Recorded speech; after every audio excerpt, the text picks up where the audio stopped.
Puji nama Tuhan, Bapak Ibu Saudara sekalian, di dalam nama Tuhan Yesus Kristus. Haleluya. Hari ini kita bisa kembali lagi untuk mendengarkan firman Tuhan. Saudara, saya akan beri judul "Cukuplah Tuhan, ambil saja nyawaku". Ini kisah dari Elia. Bukan saya berkata kepada Tuhan, "Tuhan, cukup ambil saja nyawaku". 1 Raja-Raja 19 ayat 1-8. Ketika Ahab memberitahukan kepada Isabel segala yang dilakukan Elia dan perihal Elia membunuh semua nabi itu dengan pedang, maka Isabel menyuruh seorang suruhan mengatakan kepada Elia, "Beginilah kiranya para Allah menghukum aku, bahkan lebih daripada itu jika besok kira-kira pada waktu ini aku tidak membuat nyawamu sama seperti nyawa salah seorang dari mereka itu. Maka takutlah ia, lalu bangkit dan pergi menyelamatkan nyawanya. Dan setelah sampai ke Berseba yang termasuk wilayah Yehuda, ia meninggalkan bujangnya di sana. Tetapi ia sendiri masuk ke padang gurun sehari perjalanan jauhnya, lalu duduk di bawah sebuah pohon arar. Kemudian ia ingin mati, katanya, "Cukuplah itu, sekarang ya Tuhan, ambillah nyawaku, sebab aku ini tidak lebih baik daripada nenek moyangku." Sesudah itu ia berbaring dan tidur di bawah pohon arar itu. Tetapi tiba-tiba seorang malaikat menyentuh dia serta berkata kepadanya, "Bangunlah, makanlah." Ketika ia melihat sekitarnya, maka pada sebelah kepalanya ada roti bakar dan sebuah kendi berisi air. Lalu ia makan dan minum, kemudian berbaring pula. Tetapi malaikat Tuhan datang untuk kedua kalinya dan menyentuh dia serta berkata, "Bangunlah, makanlah, sebab kalau tidak perjalananmu nanti terlalu jauh bagimu." Maka bangunlah ia lalu makan dan minum. Dan oleh kekuatan makanan itu ia berjalan 40 hari 40 malam lamanya sampai ke gunung Allah, yakni gunung Horeb. Nah, saudara, kita lihat bagian ini. Di dalam ayatnya yang ketiga dikatakan, "Maka takutlah ia, lalu bangkit dan pergi menyelamatkan nyawanya." Maka takutlah ia. Di dalam terjemahan bahasa Inggris dikatakan, "And when he saw that, he arose and ran for his life." Dan ketika ia melihat itu, ia bangkit lalu berlari bagi jiwanya. Di terjemahan bahasa Indonesia, "Maka takutlah ia, lalu bangkit dan pergi menyelamatkan nyawanya." Saudara lihat ada perbedaan yang jauh. Di terjemahan bahasa Indonesia, "Maka takutlah ia." Di terjemahan bahasa Inggris, "And when he saw", melihat. Saudara, kita lihat ini. Nah, bagaimana dalam teks Ibrani? Dalam teks Ibrani ditulis wayare. Nah, terjemahan Indonesia menerjemahkan wayare dengan kata takut. Maka takutlah ia. Elia takut. Tetapi terjemahan bahasa Inggris mengatakan melihat. Dari kata wayare. Sama, kata yang sama, tetapi diterjemahkan dua yang berbeda. Nah, saudaraku, kata wayare itu mempunyai kata dasar. Yang pertama adalah yare atau yara. Yara ini artinya takut. Yara ini artinya takut. Nah, saudara, ini yang dipakai oleh Alkitab bahasa Indonesia. Dan yang kedua adalah ra'ah. Ra'ah itu melihat. Ini yang dipakai oleh Alkitab bahasa Inggris, King James. Cuman kalau kita lihat NIV, New International Version, dia juga memakai kata afraid, saudara, takut. Jadi khawatir. Nah, Elia khawatir. Tetapi saya ingin melihat kata ini di dalam kata melihat, karena dikatakan and when he saw, maka ia melihat. Jadi bukan Elia takut, tetapi Elia melihat. Karena ada beberapa alasan mengapa saya mengambil kata melihat, bukan kata takut, saudara. Elia tidak takut, tapi dia melihat apa yang hendak dikerjakan oleh Isabel, lalu dia tinggalkan pergi. Para Masoret ini orang-orang yang memberikan tanda-tanda vokal pada huruf Ibrani.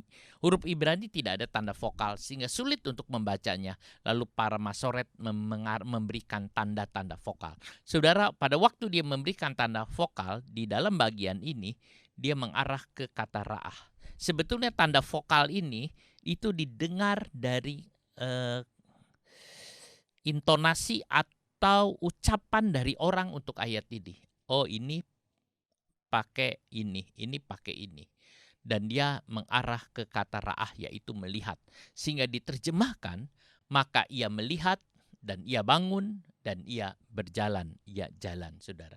Jadi Elia melihat apa yang mau dikerjakan oleh Isabel. Dia lihat lalu dia bangun dan dia pergi. Saudara, bukan Elia takut kepada Isabel. Elia tidak takut. Bahkan kepada Raja Ahab pun Elia berani menegur dengan keras.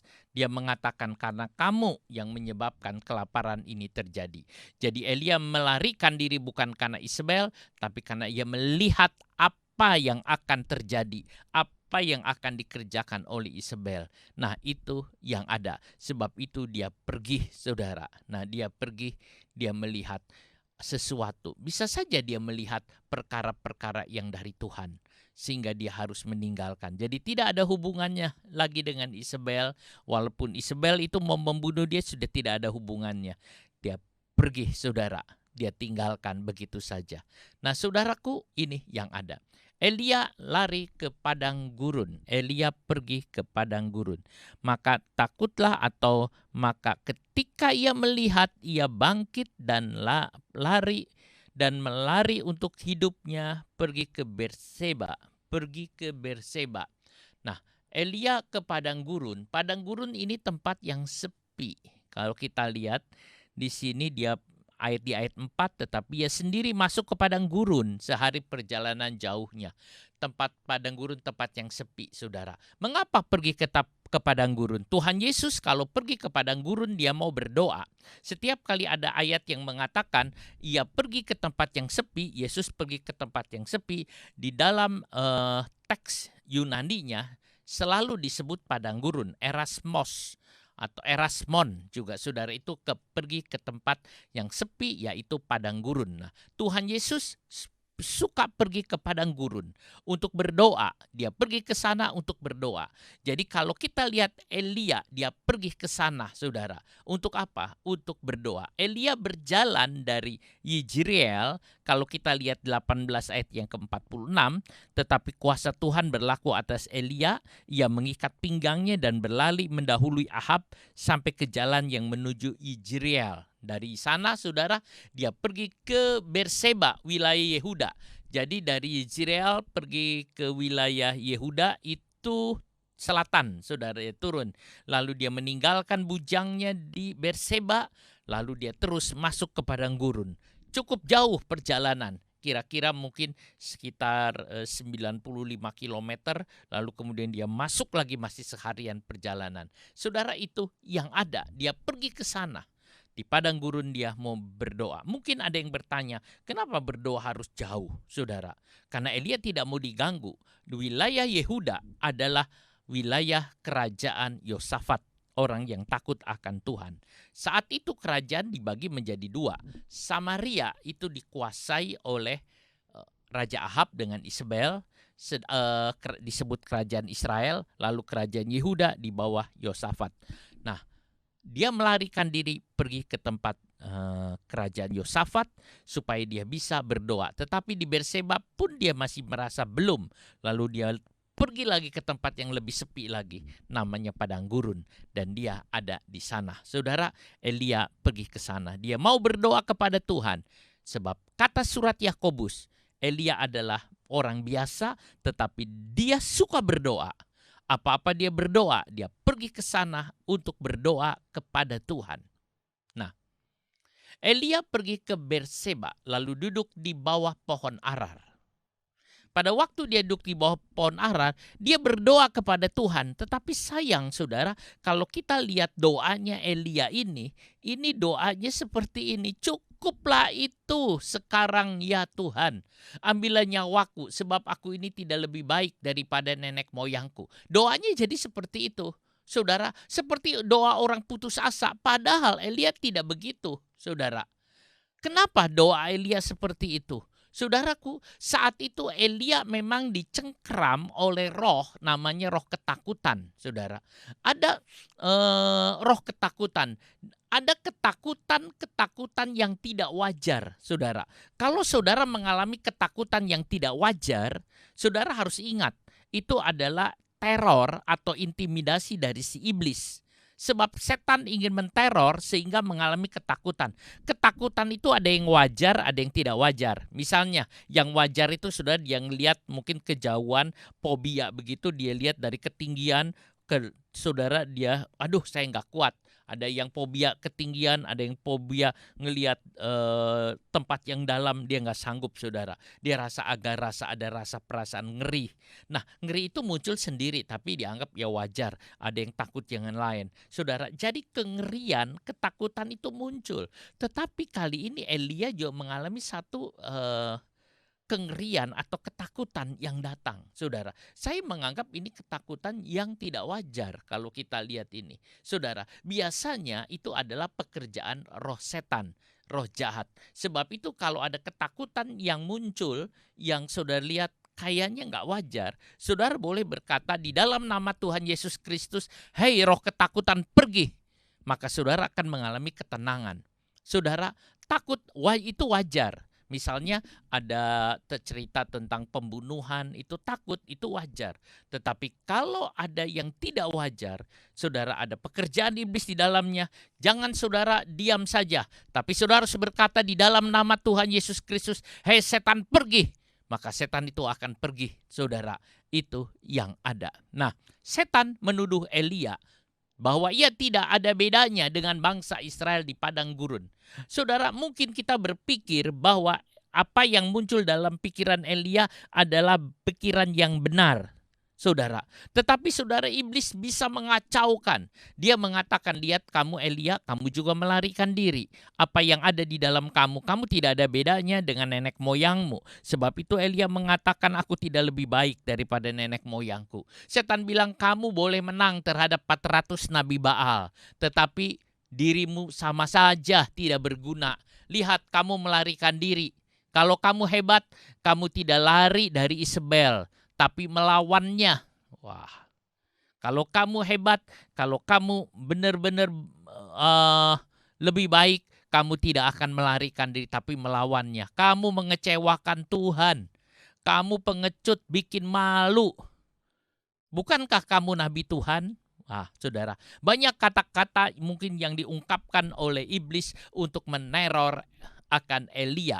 Mungkin itulah yang dikatakannya, saudara.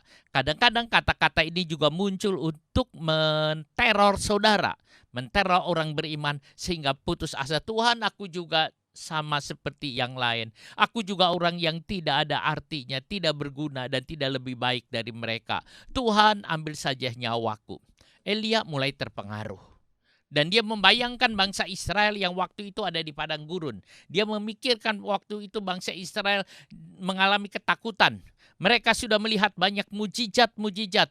Tetapi ketika Tuhan suruh masuk ke negeri perjanjian, mereka takut sehingga mereka mundur. Tuhan mengatakan, masuk kamu ke negeri perjanjian itu. Lalu mereka mendengar kabar dari para pengintai. Pengintai-pengintai itu yang memberikan kabar-kabar yang menakutkan. Sehingga semua orang menjadi ketakutan. Dan mereka mengatakan, tidak, kalau aku masuk ke sana aku dibunuh.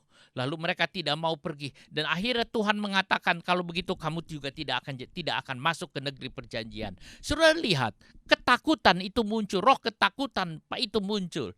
Tetapi kalau kita lihat tentang Rasul Paulus, saudaraku, di dalam surat Filipi, dia mengatakan, kalau aku sanggup melakukan di dalam dia yang menguatkan aku. Luar biasa. Paulus mengatakan, aku sanggup, aku pasti mau, aku pasti bisa. Sebab Tuhan yang memberi kekuatan kepadaku. Jadi saudara lihat, tetapi kali ini Elia terpengaruh juga. Karena dia berpikir, iya, mereka orang Israel tidak masuk. Aku juga gimana. Padahal mereka sudah melihat tiang awan, tiang api. Mereka sudah lihat pertolongan Tuhan yang luar biasa. Mereka melihat laut Kolsom terbelah dua. Tetapi mereka akhirnya juga mengalami ketakutan. Tuhan, aku sama seperti mereka. Aku tidak lebih baik dari mereka. Tuhan, apa gunanya aku ada? Lebih baik aku juga mati. Nah, Tuduhan iblis membuat ia putus asa. Dia merasa bahwa dirinya tidak ada bedanya dengan bangsa Israel. Aku tidak ada bedanya. Tuhan, aku tidak ada bedanya. Elia merasa telah mengecewakan Tuhan. Elia merasa telah mengecewakan Tuhan. Sehingga ia bilang, yang paling baik mungkin aku mati. Sebab dirinya tidak ada bedanya. Itu yang ada. Jadi Elia meminta mati, saudara. Karena dia merasa, aku kok jadi gini sih Tuhan? Aku kok kayak orang Israel. Gak ada bedanya. Aku kok jadi seperti ini Tuhan. Kadang-kadang saudara kita ngerasa, kok aku jadi begini Tuhan? Tuhan, lo kok aku jadi seperti ini? Kayaknya mati aja lah Tuhan. Kalau aku begini, mati saja Tuhan. Banyak orang-orang yang berpikiran seperti itu. Banyak orang-orang yang kecewa seperti itu. Saudaraku, banyak hamba-hamba Tuhan juga yang berpikiran sama seperti itu. Nah, ini yang ada. Elia putus asa. Bukan karena ancaman Ismail. Bukan. Melainkan karena ia merasa dirinya tidak ada bedanya dengan nenek moyangnya. Elia sudah melihat banyak mujizat-mujizat Tuhan. Bagaimana Tuhan telah mencukupi hidupnya. Tetapi kenapa aku kok jadi seperti ini takutnya? Saudara, Elia adalah Isha Elohim. Isha Elohim itu adalah orang yang melekat dengan Tuhan. Orang yang kemana Tuhan pergi dia ada. Dia seorang abdi Allah. Tetapi ia telah membiarkan iblis menebar ketakutan.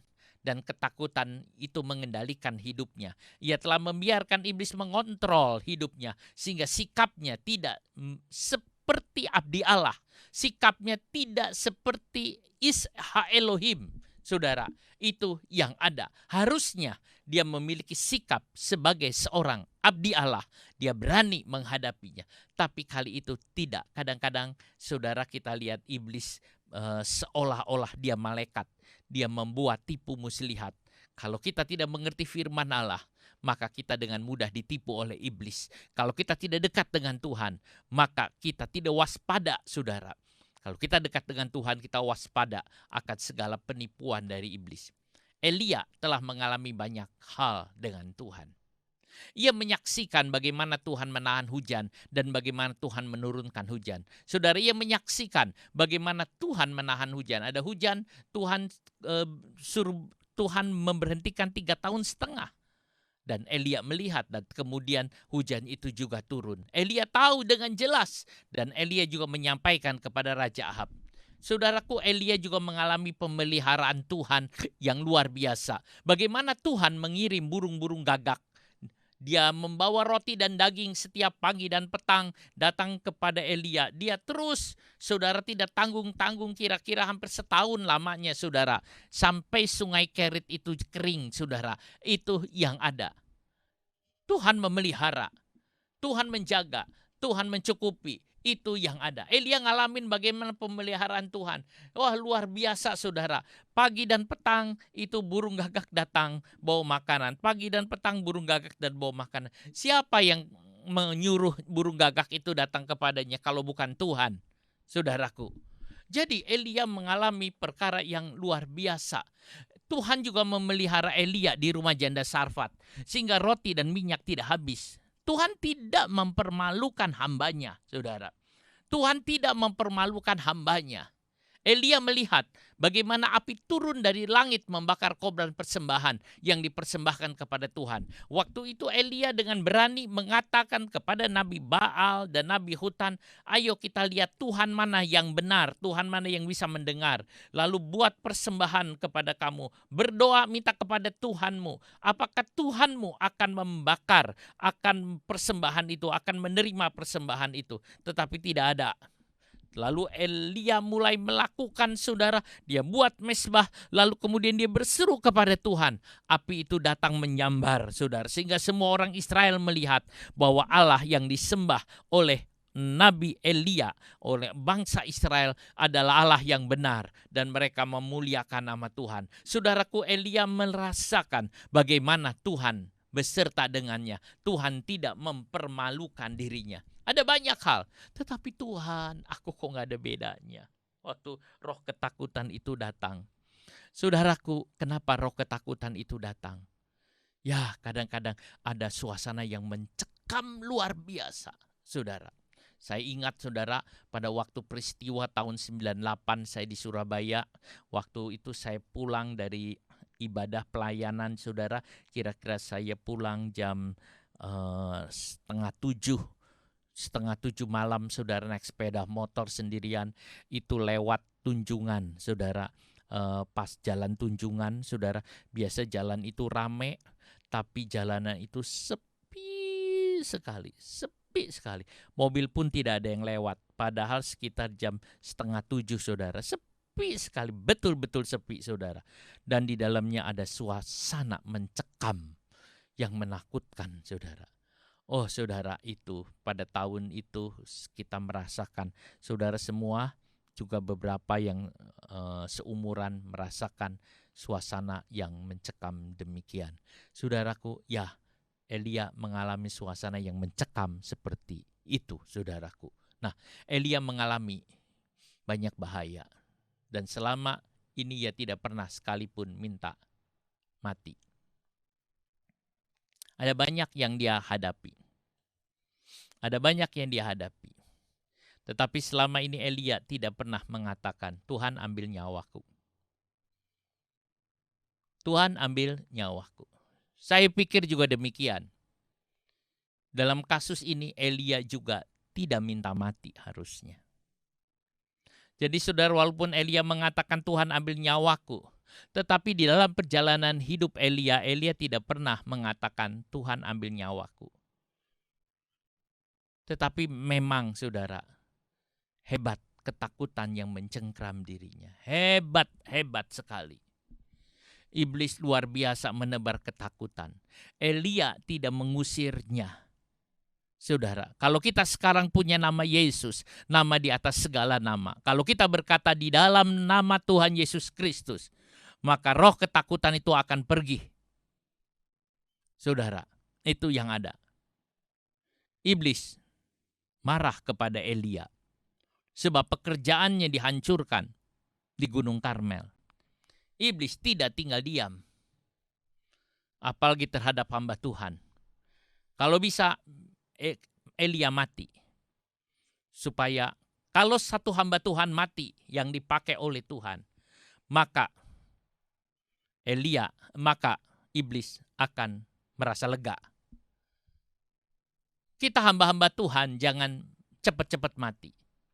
Nanti iblis menjadi lega sebab dia mengatakan itu orang yang berbahaya mati. Orang-orang yang membahayakan iblis. Hamba-hamba Tuhan yang membuat iblis repot, bingung, ketakutan, dan mengatakan ini orang-orang yang sangat berbahaya. Biar tetap hidup. Jangan putus asa dan minta mati. Supaya iblis tidak menang. Apalagi kalau sampai mati rohaninya. Saudara, itu yang ada. Biar kita bisa mengalami kemenangan gemilang. Apakah Elia betul minta mati? Apakah betul Elia minta agar Tuhan mengambil nyawanya? Memang dia mengatakan cukuplah itu. Sekarang, ya Tuhan, ambillah nyawaku. Kita harus ingat, alasan Elia berkata seperti itu bukan karena Isabel, melainkan karena Elia terintimidasi oleh iblis, bahwa dirinya sama dengan orang Israel di padang gurun yang ketakutan. Di sini Elia tidak waspada. Saudaraku, apakah betul Elia minta mati? Kita lihat kata nyawa, karena di sini Elia mengatakan, cukuplah itu sekarang ya Tuhan, ambillah nyawaku. Di dalam terjemahan Inggris dikatakan take my life, ambillah hidupku. Bukan nyawaku, tapi ambillah hidupku. It is enough. Now Lord, take my life. Ambillah hidupku, saudara. Memangnya nefes bukan hanya artinya napas, tetapi juga jiwa atau kehidupan. Jadi kita bisa lihat hidup iya. Kadang-kadang kalau orang ngambil nyawa selalu dihubungkan dengan kematian. Nah, tapi hidup bisa dihubungkan dengan penyerahan pemberian kepada Tuhan.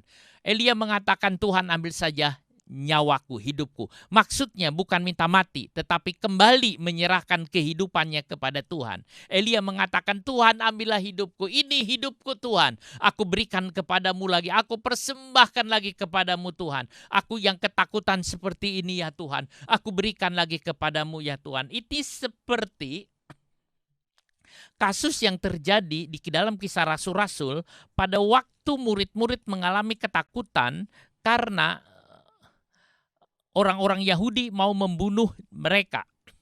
Di dalam Kisah Rasul-Rasul, lalu mereka datang berkumpul dan mereka berdoa kepada Tuhan. Dia berdoa. Di dalam Kisah pasal yang keempat, mereka berdoa kepada Tuhan. Dan di dalam doanya dia mengatakan, berikan keberanian. Di dalam Kisah 4 ayat 24 sampai 31, kalau saudara baca demikian. Nah, saya baca di dalam ayatnya yang ke-29. Dan sekarang ya Tuhan, lihatlah bagaimana mereka mengancam kami dan berikanlah kepada hamba-hambamu keberanian untuk memberitakan firman-Mu. Berikan kepada hamba-hambamu ini keberanian. Jadi saudara, pada waktu orang-orang Yahudi hendak membunuh itu murid-murid, mereka juga takut. Tetapi mereka berdoa dan mengatakan, berikan keberanian. Ini sama dengan Elia yang juga ketakutan. Tetapi Elia, saudara, dia berkata, Tuhan, aku berikan hidupku kepadamu lagi. Aku persembahkan kepadamu lagi. Kata-kata ini mirip dengan kata-kata berikan kepada kami keberanian lagi Tuhan. Saudara, ini langkah atau cara yang paling tepat. Bukan mengatakan, ya Tuhan, aku mati saja. Tidak, saudara. Tetapi mengatakan, Tuhan, aku serahkan. Aku persembahkan hidupku lagi kepadamu. Nah, jangan kita putus asa. Jangan kita minta mati. Cintailah kehidupan. Saudaraku, pada waktu Adam dan istrinya divonis mati karena dia mengambil buah terlarang. Dan sebab Tuhan mengatakan yang makan buah akan mati. Tetapi pada waktu Tuhan bicara bahwa perempuan ini akan melahirkan seorang anak, Adam langsung menangkap bahwa Tuhan mengampuninya. Bahwa Adam dan Hawa tidak mati saat itu. Sebab dia akan memiliki anak. Lalu Adam menyebut istrinya Hawa. Artinya hidup. Tuhan ingin kita hidup. Alangkah aneh kalau ada orang bilang mati. Ingin mati. Beberapa orang saudara mengatakan, bunuh diri saja. Saudara, itu menakutkan. Iblis menipu. Supaya apa? Bunuh diri. Tuhan ingin kita hidup. Beberapa negara mengatakan eutanasia. Itu legal. Artinya saudara, bunuh diri. Itu disebut cara terbaik. Kalau sudah tidak berguna hidup, sudah umur tua, lebih baik mati saja katanya. Tanpa mengalami sakit. Sebelum tidak mengalami sakit, tidak apa. Langsung disuntik. Kematian dan dia mati. Apakah begitu saudara? Tidak. Tuhan ingin kita hidup. Jadi pada saat Elia melihat dirinya tidak berbeda dengan nenek moyangnya, ia sedih. Tetapi ia bangkit dan menyerahkan semua kehendaknya kepada Tuhan. Ia meminta Tuhan mengendalikan nafasnya, yaitu pusat kehendaknya supaya tidak menyerah, tidak putus asa. Katakan, Tuhan, ini kehendakku. Ambillah, berikan itu kepada Tuhan. Iblis pun akan melakukan yang sama kepada semua orang beriman, saudara. Ia akan menebarkan teror, ketakutan, bahkan ketakutan yang tidak wajar, supaya iman kita tergoncang, lalu ia akan lari, lalu orang itu akan lari dari hadirat Tuhan, putus asa dan minta mati. Elia mengajarkan kepada kita saat itu, berikanlah, serahkan hidupmu lagi kepada Tuhan. Katakan, Tuhan, ambil lagi hidupku ini. Waktu Elia menyerahkan kehendaknya kepada Tuhan, waktu Elia menyerahkan nyawanya lagi kepada Tuhan, barulah ia merasa tenang. Ia tenang. Kemudian ia tidur di bawah pohon arar di luar rumah. Saudara, pohon arar itu adalah bukan pohon yang rindang, bukan, saudara. Tetapi semak-semak, saudaraku, semak-semak yang pendek. Nah, bukan pohon yang rindang, di mana orang duduk lalu tinggal kena angin lalu tidur dengan nyenyak. Tapi tidak, saudara. Elia ada di sana, tetapi ia bisa tidur, saudara. Walaupun tempatnya untuk tidur tidak begitu menyenangkan, tapi dia bisa tidur di luar. Bahkan mungkin dia pulas karena hatinya sudah tenang. Sudah tidak ada khawatir lagi. Sudah tidak ada kekhawatiran lagi. Maka dia tenang. Lalu dia menyerahkan hidupnya kepada Tuhan. Lalu dia tidur di bawah pokok arar itu. Mazmur 91. Ayatnya yang ke-1. Orang yang duduk dalam lindungan yang maha tinggi dan bermalam dalam naungan yang maha kuasa. Orang yang tinggal di dalam tempat rahasianya dari yang maha tinggi. Dia akan tinggal atau berbaring di dalam bayangan dari Almighty, the Almighty, Allah yang maha kuasa. Seperti Tuhan Yesus, saudara, di tengah badai. Waktu badai datang menghantam perahunya, Yesus bisa tidur dengan tenang. Saudara, demikian juga Elia di tengah pengejaran Isabel. Ia tidur. Dengan tenang dia bisa tidur, saudara. Sebab dia menyerahkan. Dulu tadinya dia tidak bisa tidur. Dia perjalanan beberapa hari, saudara. Itu melelahkan sampai dia pun tidak makan. Tetapi hari ini dia bisa tidur sebab dia menyerahkan. Saudara, berikan kepada Tuhan hidup saudara. Berikan kepada Tuhan hati saudara. Biarkan saudara tenang di dalam Tuhan. Waktu tidur, malaikat Tuhan datang kepadanya. Lalu dia menyentuhnya dan menyuruhnya makan. Ayo Elia bangun, kau mau makan. Elia bangun, makan. Tuhan menyediakan roti dan air bagi Elia. Saudara, Tuhan menyediakan makan. Mengapa Tuhan menyuruh Elia makan? Supaya Elia kuat. Atau karena Elia sudah tidak makan dalam perjalanan itu?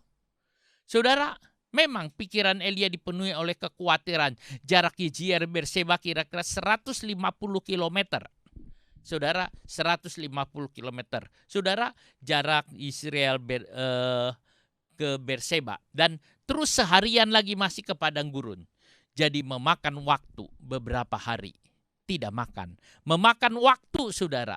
Dia tidak makan, ini yang kita lihat. Tetapi kita juga sedang berbicara makanan rohani. Jika kita tidak makan, maka kita pun akan lemah. Pada waktu saudara tidak makan, saudara pun akan lemah. Saudara akan kalah oleh situasi yang ada. Kalau saudara tidak makan, tidak mungkin. Pasti akan lemah. Seorang petinju yang kuat sekalipun, kalau dia tidak dikasih makan 1 minggu, saudara, mungkin berkelahi dengan saudara, dia juga akan lemah. Dia tidak akan sanggup berdiri. Tidak dikasih makan dan minum selama 1 minggu, maka dia juga akan lemah. Sekuat-kuatnya petinju, dia akan juga lemah. Saudara, ini yang ada. Jika kita makan, jika kita tidak makan, kita pun lemah. Pernahkah saudara mendengar satu contoh atau ilustrasi? Ada seorang membawa 2 ekor anjing. Lalu seorang itu mengatakan anjing mana yang menang kalau mereka itu berkelahi. Lalu si tuan itu mengatakan anjing yang makannya paling banyak itu yang menang berkelahi. Anjing mana yang menang? Anjing yang makannya paling banyak. Kalau satu anjing tidak makan, maka dia pasti kalah. Saudara, itu yang ada. Demikian juga kita. Mengapa kita menang? Mengapa kita kalah? Kita sudah bisa tahu jawabannya. Kenapa kita kalah dalam peperangan iman? Karena saudara tidak makan.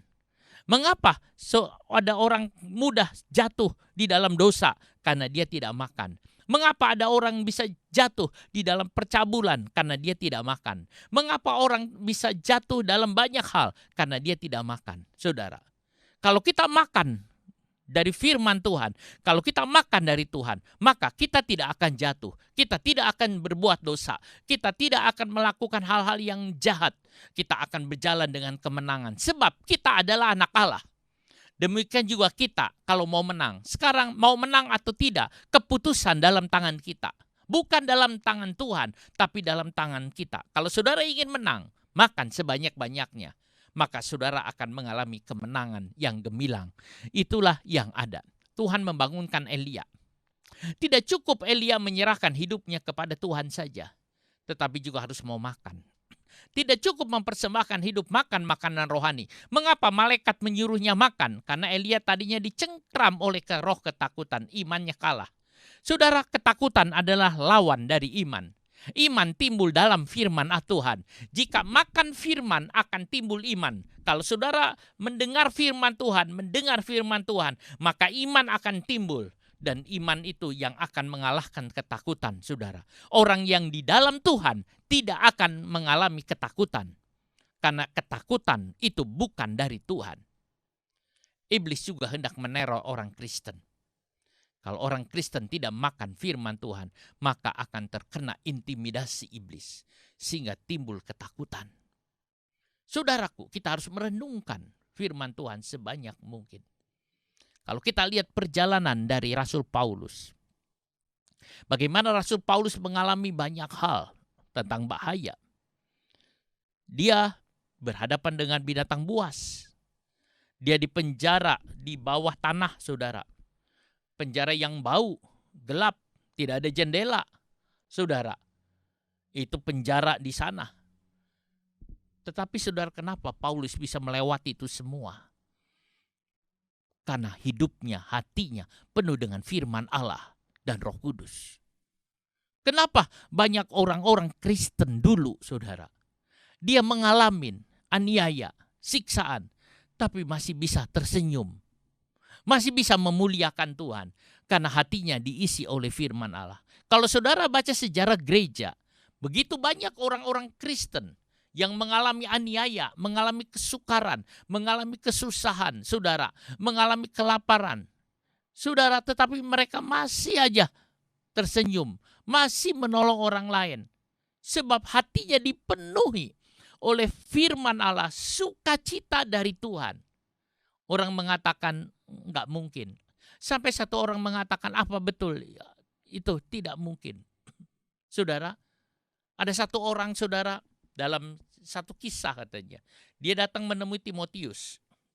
Lalu dia mengatakan, saya ingin ketemu dengan seorang yang bernama Paulus yang ada di dalam penjara. Saya ingin mewawancarai dia. Saya ingin ketemu dengan dia.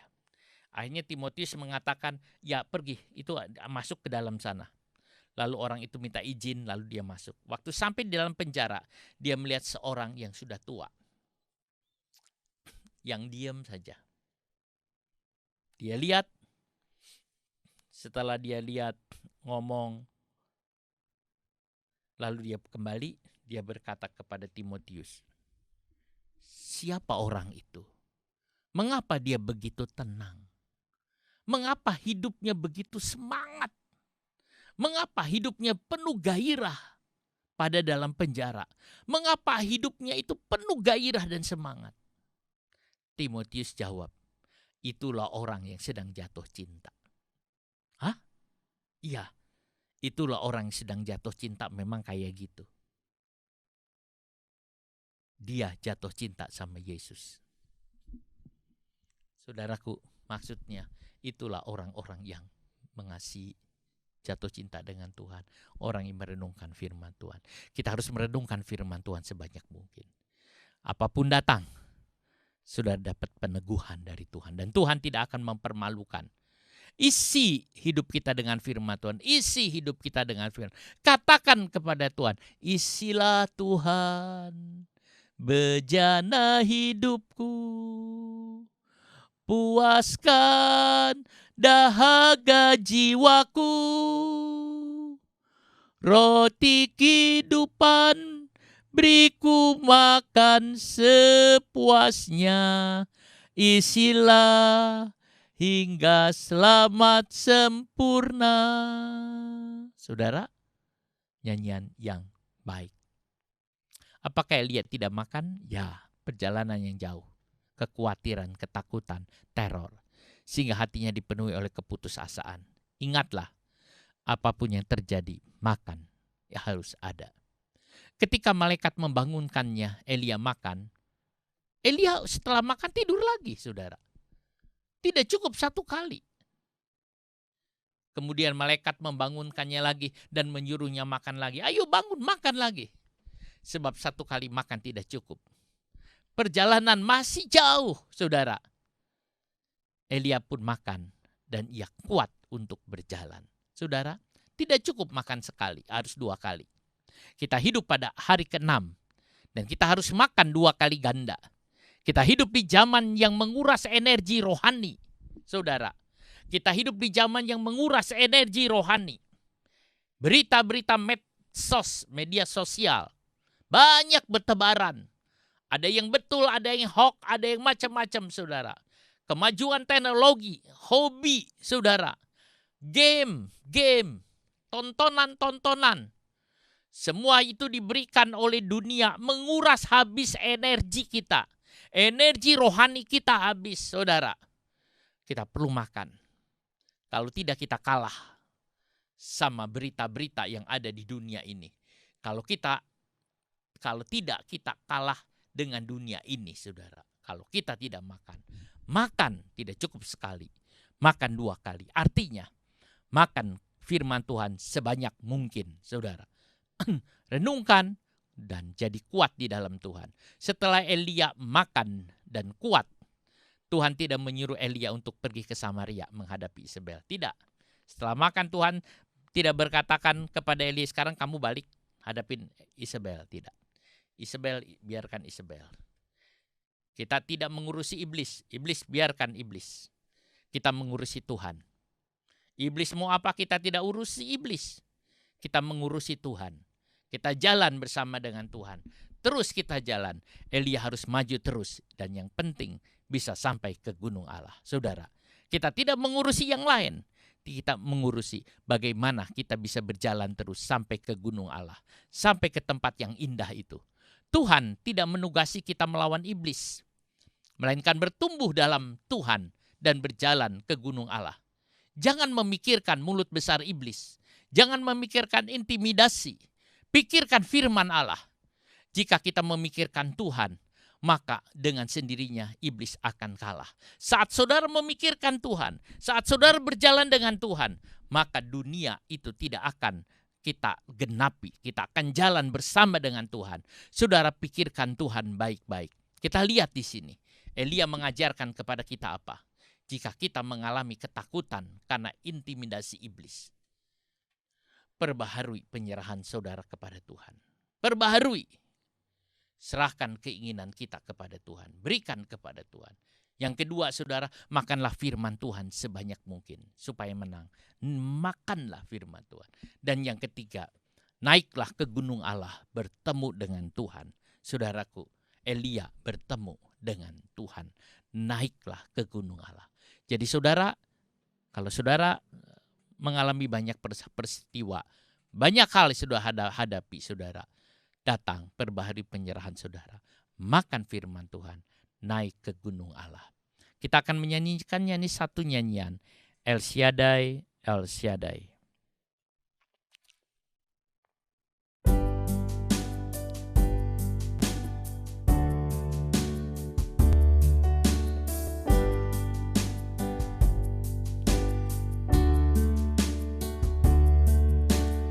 Tak usah ku takut, Allah menjagaku. Tak usah ku bimbang, Yesus peliharaku. Tak usah ku susah, Roh Kudus hiburku. Tak usah ku cemas, Dia memberkatiku. El Shaddai, El Shaddai, Allah Maha Kuasa. Dia besar,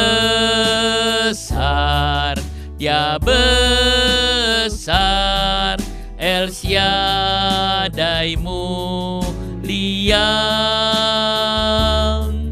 El Shaddai, El Shaddai, Allah Maha Kuasa. kuasa. Berkat-Nya melimpah, El Shaddai.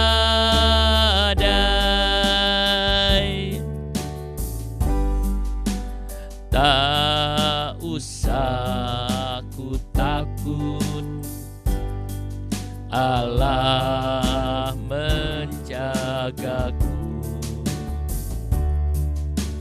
Tak usah ku bimbang, Yesus peliharaku.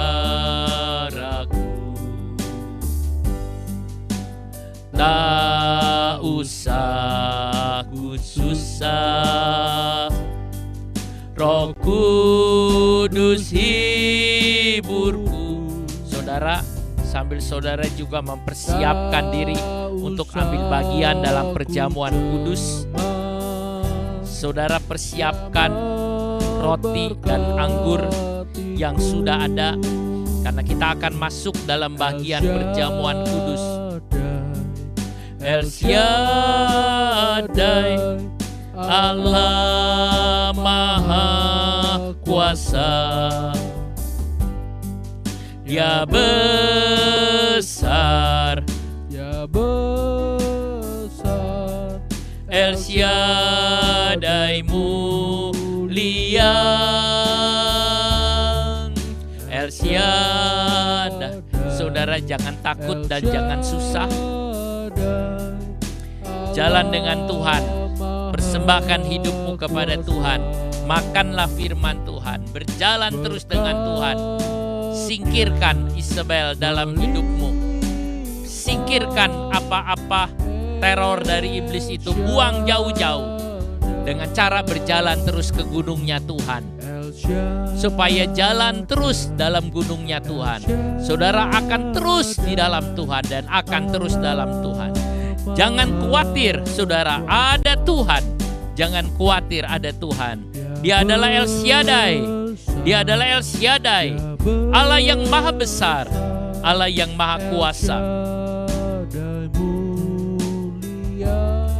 Haleluya. Haleluya. Saudara periksa diri di hadapan hadirat Tuhan. Periksa diri di hadapan Tuhan. Kalau saudara ada salah, minta ampun kepada Tuhan. Kalau saudara ada salah, bereskan. Karena kita mau bersekutu dengan tubuh dan darah Tuhan. Haleluya, haleluya. Kalau saudara sudah periksa diri di hadapan Tuhan, dan oleh kemurahan Tuhan, saudara ada di dalam hadirat Tuhan, saudara bisa benar di hadapan Tuhan, maka saudara layak untuk makan tubuh dan darah. Bagi saudara yang sudah meriksa di hadapan Tuhan, saya undang saudara bangkit berdiri. Haleluya. Bapa di sorga, kami berdiri di hadapan hadirat. Kami mau bersekutu dengan tubuh dan darah. Kami menjadi satu dengan Engkau Tuhan. Hari ini kami mau masuk ambil bahagian dalam perjamuan kudus. Terima kasih banyak Bapa, terima kasih Tuhan Yesus, terima kasih. Tuhan sucikan hati kami, supaya kami layak untuk makan dan minum tubuh dan darah-Mu. Biarkan kami dikuatkan oleh tubuh dan darah-Mu Tuhan. Terima kasih Roh Kudus. Haleluya, haleluya. Dengar firman Tuhan. Sebab apa yang telah kuteruskan kepadamu telah aku terima dari Tuhan, yaitu bahwa Tuhan Yesus pada malam waktu Ia diserahkan mengambil roti, dan sesudah itu Ia mengucap syukur atasnya, Ia memecah-mecahkannya dan berkata, kita angkat tubuh Tuhan ini. Inilah tubuhku yang diserahkan bagi kamu, perbuatlah ini menjadi peringatan akan aku. Mari kita sama-sama makan di dalam nama Tuhan Yesus Kristus.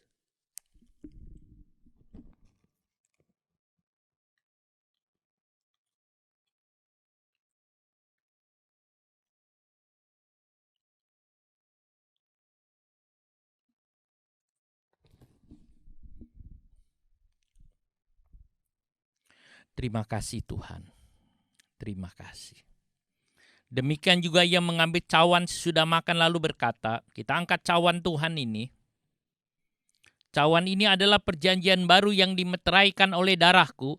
Perbuatlah ini setiap kali kamu meminumnya menjadi peringatan akan aku. Mari kita sama-sama minum dalam nama Tuhan Yesus Kristus.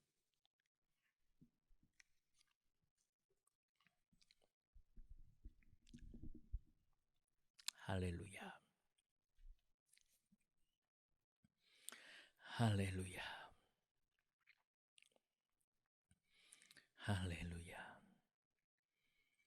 Haleluya. Haleluya. Kami bersekutu dengan tubuh dan darah. Haleluya. Kami dikuatkan dan disegarkan lagi. Haleluya. Kami menjadi tidak putus asa sebab ada Engkau. Kami menjadi tidak lemah lagi karena ada Engkau. Terima kasih Yesus, terima kasih. Terima kasih Bapa, terima kasih. El Shaddai, El Shaddai, Allah Maha Kuasa. Dia besar, Dia besar, El Shaddai mulia, El Shaddai, El Shaddai, Allah Maha Kuasa. Berkat-Nya melimpah,